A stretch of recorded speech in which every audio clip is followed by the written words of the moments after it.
Hi everyone, today I will show you how to add Google Form responses to MS Excel spreadsheet. So let's get right into it.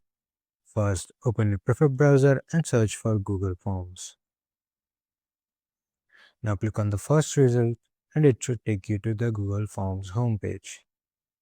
Here, choose your previous form that you want to use for MS Excel spreadsheet or click on the blank form plus icon to create new or choose a template from the ones provided. I'll be using an example form I created. Once the form is open, look for the responses option in the middle of your screen. Click on it and it should take you to the analytics of the form.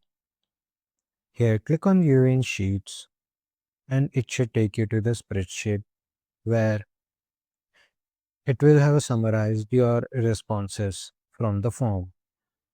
And that's it. Thank you for watching and I hope this guide was helpful to you.